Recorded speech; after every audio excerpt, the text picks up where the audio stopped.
Cinema ಶೂಟಿಂಗ್ನ ಈಗ ಸದ್ಯಕ್ಕೆ ನಾನು ಸ್ಟಾಪ್ ಮಾಡಿದ್ದೀನಿ. ಕಾರಣ ಇಲ್ಲಿ ನನಗೆ ಹೆಚ್ಚಿನ ಜವಾಬ್ದಾರಿ ಇದೆ. ಒಬ್ಬ ಕಾರ್ಯಕರ್ತನಾಗಿ ಅನೇಕ ಕಾರ್ಯಕರ್ತರುಗಳು ಇವತ್ತು ಅವರ ಒಂದು ಶ್ರಮದಿಂದ ಇವತ್ತು JDS ಪಕ್ಷವನ್ನು ದೇವೇಗೌಡರು ಸಾಹೇಬರ ನಾಯಕತ್ವದಡಿ, ಕುಮಾರಣ್ಣನ ನಾಯಕತ್ವದಡಿ ಕಟ್ಟಿದ್ದಾರೆ.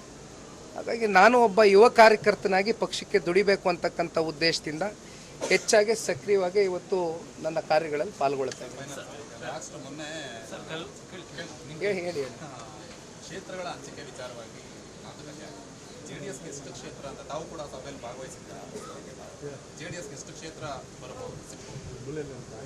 ಸರ್, ನಾವು ಈ ಬಾರಿ ದೆಹಲಿಗೆ ಹೋದಂಥ ಸಂದರ್ಭದಲ್ಲಿ ಗೃಹ ಸಚಿವರು ಮಾನ್ಯ ಅಮಿತ್ ಶಾಜಿ ಅವರು ಹಾಗೂ ರಾಷ್ಟ್ರೀಯ ಅಧ್ಯಕ್ಷರು ಆಗಿರ್ತಕ್ಕಂಥ ನಡ್ಡಾಜಿಯವರು ಜೊತೆಯಲ್ಲಿ ನಮ್ಮ ರಾಜ್ಯದ ಮಾಜಿ ಮುಖ್ಯಮಂತ್ರಿಗಳು ಪೂಜ್ಯ ತಂದೆಯವರು ಕುಮಾರಸ್ವಾಮಿ ಅವರು ಕೂಡ ಇದ್ದರು, ಉಪೇಂದ್ರ ರೆಡ್ಡಿ ಅಣ್ಣ ಅವರು ಕೂಡ ಇದ್ದರು, ನಾನು ಕೂಡ ಇದ್ದೆ.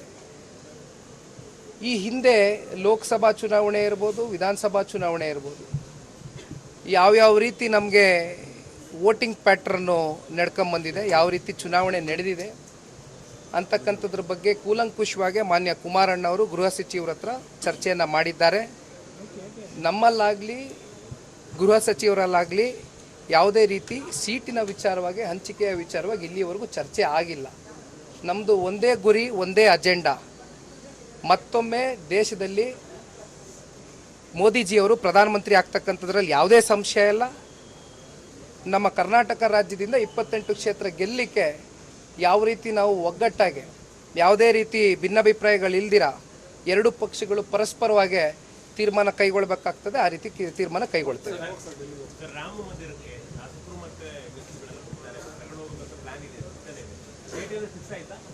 ಇಲ್ಲ, ನನ್ನ ಗಮನಕ್ಕೆ ಸದ್ಯಕ್ಕೇನು ಈ ವಿಚಾರ ಬಂದಿಲ್ಲ.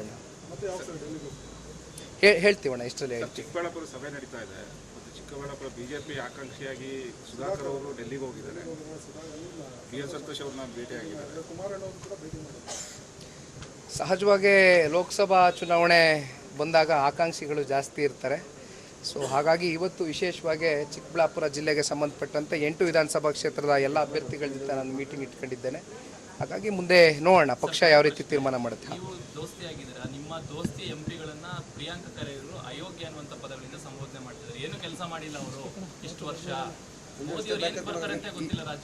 ಇದರ ಬಗ್ಗೆ ಅತಿ ಶೀಘ್ರದಲ್ಲೇ ರಾಜ್ಯದ ಜನತೆಗೆ ಇವತ್ತು ವೋಟ್ ಆಗ್ತಕ್ಕಂಥದ್ದಕ್ಕೆ ನಮ್ಮ ಪ್ರಜಾಪ್ರಭುತ್ವದ ವ್ಯವಸ್ಥೆಯಲ್ಲಿ ನಾವೊಂದು ಶಕ್ತಿಯನ್ನು ಕೊಟ್ಟಿದ್ದಾರೆ. ಹಾಗಾಗಿ ಜನ ತೀರ್ಮಾನ ತಗೊಳ್ತಾರೆ. ಅವ್ರಿಗೆ ಉತ್ತರ ಜನ ಕೊಡ್ತಾರೆ. ಥ್ಯಾಂಕ್ ಯು ಅಣ್ಣ.